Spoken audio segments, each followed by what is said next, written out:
à toutes et à tous et bienvenue sur la chaîne YouTube du Journal du Real. L'heure est grave, mes amis, l'heure est grave déjà parce que Pablo n'est pas là et donc c'est Guillaume et moi qui prenons le relais aujourd'hui. Et l'heure est grave surtout parce que l'un des joueurs intouchables, l'un des joueurs indéboulonnables du Real Madrid, un des joueurs emblématiques tout simplement de cette équipe du Real sur les dernières années, est potentiellement sur le départ. Et bien sûr, je parle de Casemiro.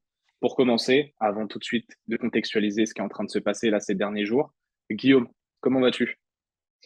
Bah écoute, ça va bien, hein, toujours en vacances, hein, comme toi, ce que j'ai entendu dire. Bon, moi je suis dans le sud, toi t'es à Paris, mais ça c'est une autre histoire. Et sinon ça va Toi, t'es bien. sous le soleil là. T'es sous le Exactement, soleil, t'es bien. exactement, exactement. Toujours aussi bien. Et, et donc, on va essayer de faire honneur à Pablo en vous donnant toutes les informations que nous possédons, en essayant de vous informer le mieux possible, et également, bien sûr, en vous donnant nos avis, sachant que ce soit Guillaume ou moi, nous avons quand même des avis bien tranchés sur le sujet. Donc, pour remettre un peu tout dans le contexte, il y a eu un excellent papier d'ailleurs sur le site du Journal du Real qui est sorti ce matin, écrit par Elliot, qui donnait un peu toutes les informations.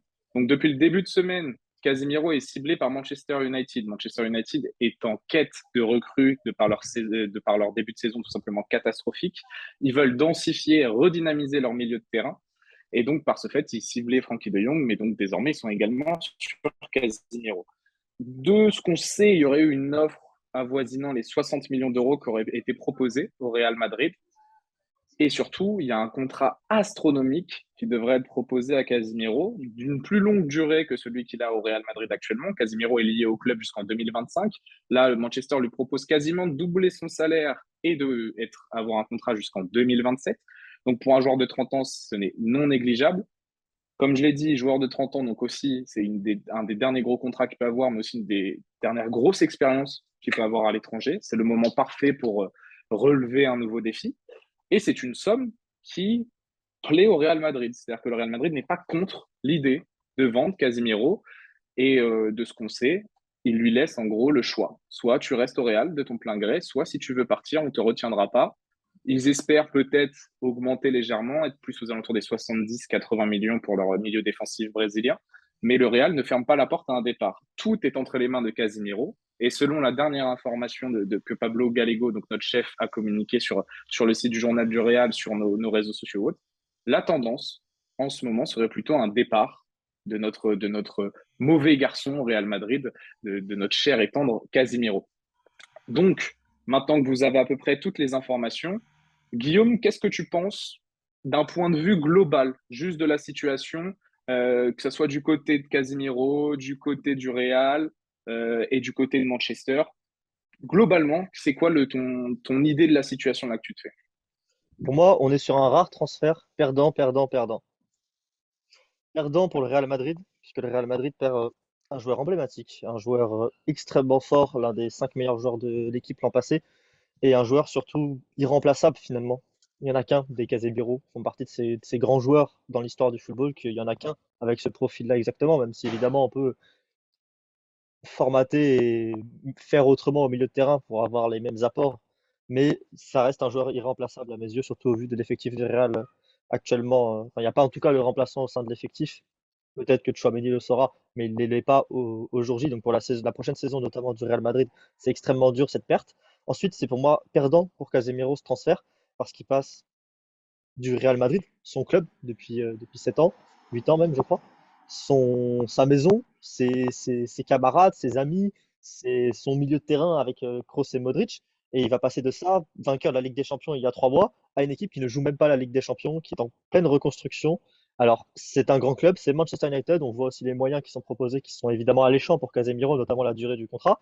Le fait de jouer en première ligue aussi, c'est une nouvelle aventure. Il y a des raisons, il y a des points qui peuvent le faire aller à Manchester United. Je ne suis pas en train de nier ça, mais je pense que ça reste une erreur parce que le temps que Manchester United arrive au niveau de City et de Liverpool, pour ne parler que de City et de Liverpool, parce que je pense que même que Chelsea et Arsenal sont aussi avancés dans leur reconstruction par rapport à Manchester United actuellement. Tottenham aussi.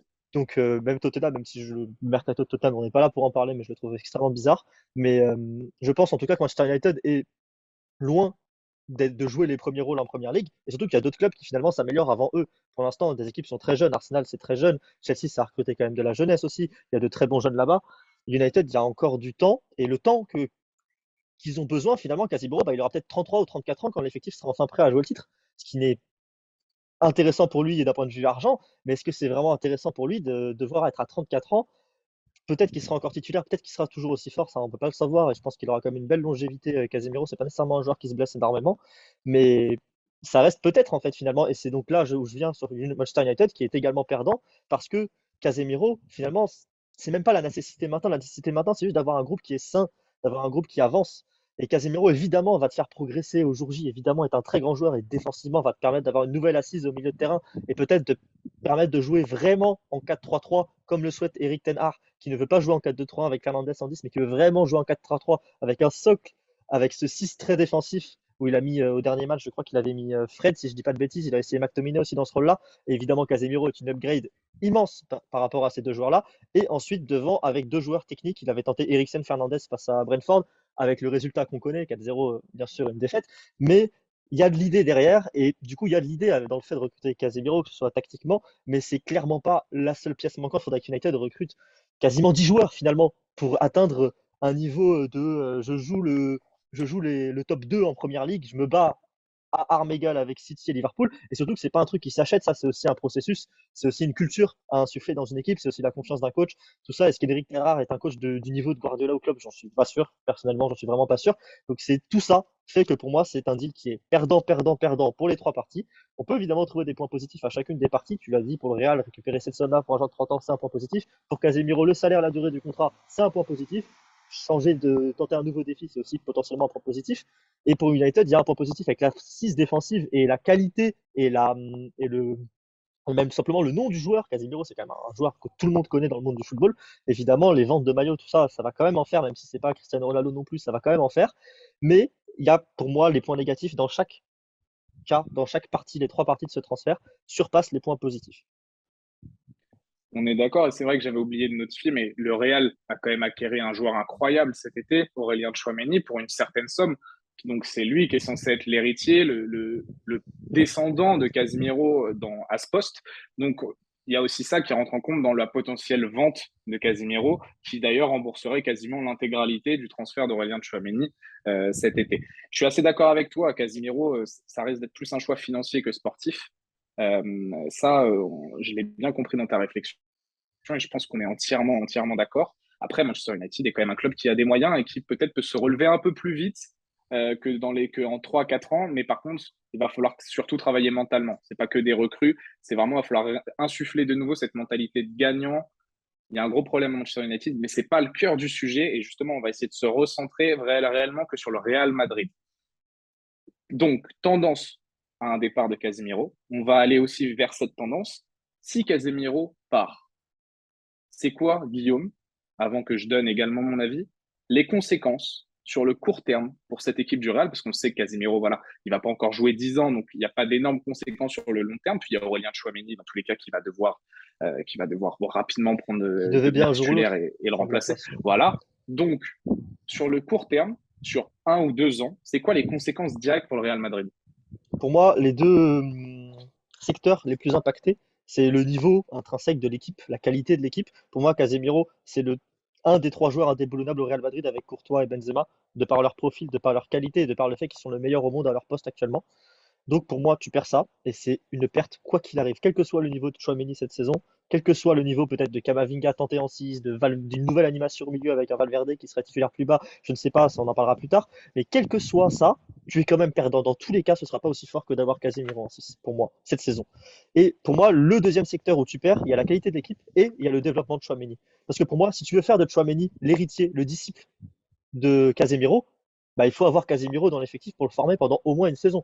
Si on était l'été prochain et qu'on discutait de ce départ-là, l'été prochain, même si la somme était moindre, on va dire que ce serait, je sais pas, 45, 50 millions au lieu des 60, 70 qui sont atteints actuellement parce que Casemiro aurait eu un an de plus, un an de moins de contrat, j'aurais pas le même discours, je pense. Même si la saison de Chouameni n'aurait pas été la plus convaincante des saisons possibles, j'aurais quand même pas eu ce discours-là parce il aurait quand même pu pendant un an apprendre auprès de Casemiro. Là, ça m'embête terriblement pour lui qu'il ne puisse pas apprendre pendant un an auprès de Casemiro, alors que il a besoin de ce petit côté, de ce petit vice. Finalement, c'est limite ce qui lui manque à Chouameni, c'est qu'il n'est pas assez Casemiro. Les qualités techniques, il est là, les qualités physiques, il est là, l'intelligence de jeu, il est là, le placement est là. Il a une très belle formation, il a montré de très belles choses du côté de Monaco. mais il a peut-être pas assez ce vice. Et pour moi, il faut Casemiro pour l'insuffler pendant un an à Tchouaméni, lui apprendre, surtout même lui apprendre aussi la Liga, ce que c'est, les grandes joutes européennes, ce que c'est, la préparation, tout ça, tout. Pour moi, tout. Pour moi, Casemiro est essentiel dans le développement de Tchouaméni. Et pour moi, il fallait cette année que ce soit une année de transition entre les deux. Peut-être pas dès cette année en fonction du niveau de Casemiro. Peut-être qu'il fallait attendre 2 ans avant que la transition complète soit faite. Mais en tout cas, il fallait entamer une transition et pas faire partir Casemiro comme ça. Pour moi, c'est trop tôt, même si j'ai confiance en Tchouaméni pour qu'il devienne le 6, le futur 6 indéboulonnable du Real Madrid aussi. Et je pense qu'il a les qualités pour. Je pense que c'est quand même lui rajouter une difficulté de faire partir Casemiro immédiatement. Moi, je vais compléter ce que tu dis. Je suis entièrement d'accord. Je pense que cette vente, c'est un mauvais timing. Je trouve que en tirer une certaine somme d'argent, donc aux alentours des 60 millions, peut-être plus, pour un joueur de 30 ans, oui, c'est un deal qui est plutôt bon pour le Real Madrid. C'est pour ça, je pense qu'il ne ferme pas les portes, surtout que tu as recruté un joueur qui est censé avoir grosso modo le même profil, ou du moins le remplacer numériquement dans ton équipe. Donc ça, d'un point de vue sportif, d'un point de vue financier, il y a de la logique. Le gros problème, et ça Carlo Ancelotti le sait, c'est que c'est peut-être la pire perte, comme tu l'as dit, cette saison, sur cette année et peut-être l'année prochaine, Casemiro, parce que c'est lui qui apporte tout l'équilibre. On l'a vu l'année dernière, il a raté un match, c'était à l'Etihad Stadium au match aller de demi-finale de Ligue des Champions contre nos amis de Manchester City. Et bah comme je l'ai déjà dit en Space Out, c'était le meilleur match de la saison de Casemiro parce qu'il a juste montré à tout le monde qu'il est indispensable à cette équipe. Donc que Et c'est Tony Kroos peut-être ne peut pas le remplacer c'est ou la autre, c'est pire pas possible. prestation défensive aussi du Real de la saison. Tout à fait. C'est une des rares fois, alors qu'on a loué toute la saison vraiment cette aisance défensive qu'avait le Real. Équilibre C'était aussi, vraiment ouais. un mur. Voilà, l'équilibre. Après, il y a eu bien sûr la contre-performance au Santiago Bernabéu contre Chelsea. Mais ça, voilà, on peut aussi en discuter. Et Mais le en tout match contre le cas, Barça aussi en soi. oui, mais là, Il y avait des ça, c'est absences plus. aussi, mais On va mettre la faute sur Carlo Ancelotti pour ce match-là, qui a voulu essayer deux, trois trucs. Il s'est un peu raté sur le coup.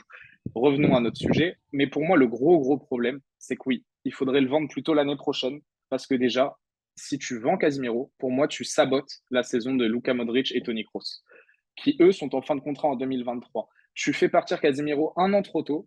Et pour moi, tu sabotes ta saison. Parce que je suis désolé, mais Casemiro, Kroos, Modric, notre saison dépendent de leur forme. Même si on a des jeunes pousses voilà, qui ont les crocs derrière, on dépend d'eux encore une fois cette saison. Et j'ai peur qu'avec le départ de Casemiro, Kroos et Modric, malheureusement, perdent leur point de repère, perdent cette complémentarité qu'ils ont tous ensemble. On l'a vu de façon l'année dernière. On l'a vu aussi un rapide échantillon contre Almeria le week-end dernier.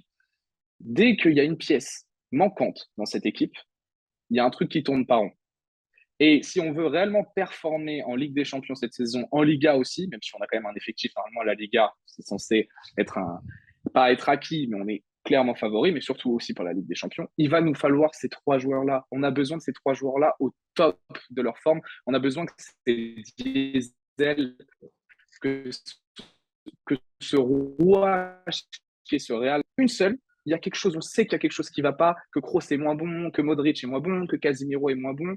Et donc sur cette saison, moi je suis vraiment pas fan de vendre Casemiro. Je trouve que sportivement, ça serait une perte immense. Immense. Et déjà que vous le savez, si vous suivez la chaîne, si vous suivez les Space, je suis absolument pas fan de ce mercato du Real Madrid cette saison. Pour moi, ça serait le coup de grâce de perdre Casemiro. Et surtout, si en plus il cherche à me le remplacer numériquement, pour moi, si par exemple vraiment tu arrives à vendre 60, 80 millions Casemiro, s'il te plaît, mets de l'argent sur un ailier droit. Alors je sais, le marché est bouché, mais faites-moi quelque chose, ne me recrutez pas un autre milieu de terrain, on aura quand même des solutions.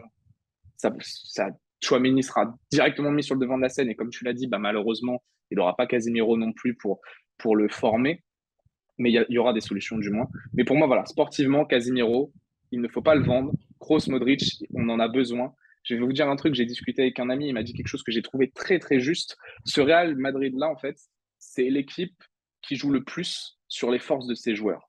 C'est que c'est pas forcément un collectif bien huilé, c'est quand même un groupe très sain, mais c'est surtout qu'en fait, Carlo Ancelotti tire la quintessence individuelle de chaque joueur. Vinicius est utilisé à la perfection, Benzema est utilisé à la perfection, Carvaral est utilisé à la perfection. Valverde est utilisé dans le système à la perfection. Kroos, Modric. Et donc, si on enlève, en fait, ne serait-ce qu'une pièce de ça, eh ben, il y a quelque chose qui va manquer. Et donc, on risque de perdre très, très gros si Casemiro s'en allait à Manchester United. Donc, je pense que ça soit Guillaume ou moi, on est plutôt d'accord sur ce fait. Je te redemande la confirmation, mais donc, il faut pas vendre Casemiro.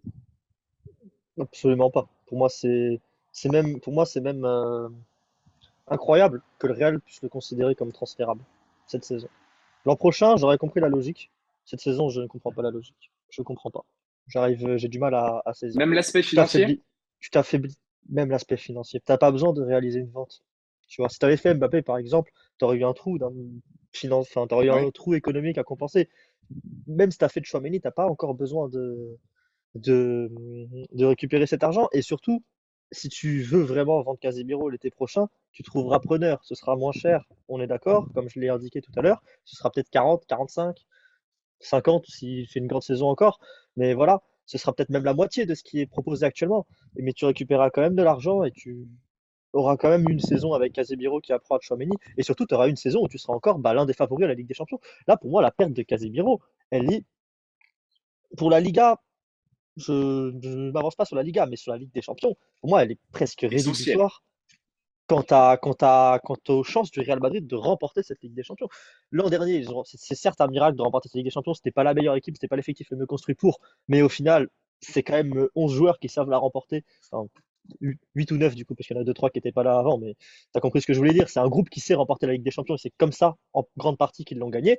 Et là, tu enlèves l'un de tes joueurs qui sait mieux remporter la Ligue des Champions. Et surtout, les trois milieux, le plus jeune c'était Casemiro, c'est lui qui part en premier. Ça aussi, c'est Oui, un autre bien point sûr. qui m'embête. C'est un autre point qui m'embête. Alors, c'est pas, j'ai pas envie que Modric ou Kroos s'en aille, bien sûr. Bien évidemment, me faites pas dire ce que j'ai pas dit. Mais ça me dérange que ce soit Casemiro qui parte en premier. Parce que même si c'est sans doute Chouameni, finalement, avec le prix, avec le niveau qu'il a déjà montré l'an dernier à Monaco, qui pousse le plus fort parmi lui et Kamavinga, tu trouves quand même des minutes comme tu as fait avec Kamavinga l'an dernier. Je pense que même Chouameni le comprendrait de devoir attendre un an, en fait. Enfin, c'est juste que le Real veut visiblement est vraiment attiré par cette somme. Il faut aussi vraiment voir comment elle sera réinvestie, comme tu l'as dit. Si c'est réinvesti pour acheter un milieu de terrain, alors pour moi, c'est pas une nécessité, vu que tu as déjà finalement acheté le remplaçant de Chouameni, pardon, de Casemiro avec Chouameni. Pour moi, ce serait une. Même s'ils mettent que 40 millions sur un milieu de terrain, pour moi, ce serait complètement lunaire. Pour moi, ce qu'il faut, c'est vraiment un attaquant en plus, quelqu'un qui est capable de jouer sur le front de l'attaque. On a discuté en space moi j'avais discuté que Gouiri, pour moi, était une très bonne idée parce que c'est un joueur qui peut bouger sur le front de l'attaque à n'importe quel poste et qui peut apporter en tant que rotation et qui peut accepter aussi ce rôle de rotation au Real Madrid. Je pense que sinon, il faut mettre une grosse somme sur un arrière droit, mais ça, c'est un marché qui est encore plus bouché que celui des ailiers droits que tu as mentionné juste avant, Victor. Un ailier droit, pour moi, c'est faut mettre le pactole sur Rich James globalement, mais bon, ça n'a pas l'air d'être sa priorité de venir au Real Madrid. Après, la question, le Real ne pousse pas forcément. Il faut bien comprendre que le Real ne pousse pas vers la sortie Casemiro. Et Non, Casemiro non il lui laisse plus le ne choix. va pas forcer. Il ne va pas forcer pour aller à Manchester United. C'est plus, en fait, il y a du respect. Si Ouais. je ne me trompe pas, selon nos infos, Florentino, ou les infos de médias espagnols, C'est Pérez qui Florentino a discuté Pérez avec Casemiro dans voilà, les avec infos. Casemiro, et que Pérez a dit que la somme pouvait, en tout cas, le Real pouvait accepter l'offre de par la somme d'argent proposée, mais que Casemiro avait le dernier choix et qu'en fonction de ses envies personnelles et professionnelles, s'il souhaite partir, ça ne regardait que lui, que le Real, en tout cas, ne le forçait pas à le retenir. On va terminer cette vidéo, je pense qu'on a quasiment tout dit. On va faire un petit cours d'histoire. À chaque fois que le Real Madrid a vendu des numéros 6 après avoir gagné une Ligue des Champions, Makelele, Xabi Alonso. Ça s'est rarement bien terminé, que ce soit pour le coach en place ou pour l'équipe. Donc, attention à ne pas reproduire les erreurs du passé. Attention à ne pas vouloir non plus sacrifier trop vite certains cadres, ne pas vouloir, enfin, ne nous privez pas de ce milieu de terrain, pas tout de suite. Du moins, laissez peut-être les plus vieux partir en premier et pas forcément le plus jeune, comme tu l'as dit. Donc, je suppose qu'on a tout dit. Est-ce que tu as quelque chose à ajouter, Guillaume? J'ai quelque chose à ajouter quand même, c'est que ça reste beau la manière dont c'est fait pour l'instant. Le Real a son joueur depuis 7 ans, il le respecte, il lui laisse la liberté de choisir ce nouveau défi ou non. Casemiro lui aussi respecte le club en ne divulguant rien, pas d'envie de partir, quoi que ce soit. C'est voilà, c'est deux gentlemen en smoking qui font les affaires et c'est très propre par rapport à ce qu'on peut voir dans le monde du foot actuellement. C'est Certains, important de le certains, rappeler. certaines Ouais. bassesses, certains transferts. Je pense à Harry Kane par exemple, qui est dans une position de légende à Tottenham et qui a quand même cherché à forcer un transfert de manière moche avec Lévy qui finalement l'a gardé en prison parce qu'il en avait trop besoin l'été dernier. Ça s'est résolu cette affaire. Mais voilà, le Real ne gardera pas Casemiro en prison, ne mettra pas la clé sous la porte. Euh, non, ne jettera pas plutôt la clé c'est une autre expression ça, pour garder Casemiro, contrairement à ce que certains ici font sur Football Manager. Et Casemiro, voilà, grande notion de respect autour de ce transfert, qu'il se fasse ou non. Et ça fait quand même plaisir parce que ça montre la grandeur et l'institution qu'est le Real Madrid, qui ne prend pas ses joueurs en otage comme un certain Frankie de Jong au FC Barcelone, par exemple. Et ben sur ces belles paroles, et je suis entièrement d'accord avec toi, Guillaume, et justement, on va pouvoir conclure sur ces belles paroles. Écoutez, que ce soit, je suppose, pour Guillaume ou pour moi, ça a été un réel plaisir de pouvoir faire une vidéo sans Pablo, oups, mais de pouvoir un peu T'avais été s'émanciper. parfait depuis le début de la vidéo pour devenir le numéro 2 du Euh, journal du Real, et t'as réussi à nous produire cet extrait qui évidemment sera envoyé à Pablo dès la fin de ce tournage. Dès la fin de ce tournage. Et, mais en tout cas, ça a été un plaisir de pouvoir parler de ça et on espère avoir vos retours en commentaire. N'hésitez pas à vous abonner, que ce soit au Journal du Real ou à nous suivre sur les réseaux sociaux, sur YouTube. On essaye au maximum de vous tenir informés de l'actualité de ce club qu'on aime tous tant, le Real Madrid. Et puis voilà, merci à tous et on se retrouve très bientôt pour d'autres vidéos. Ciao! Salut!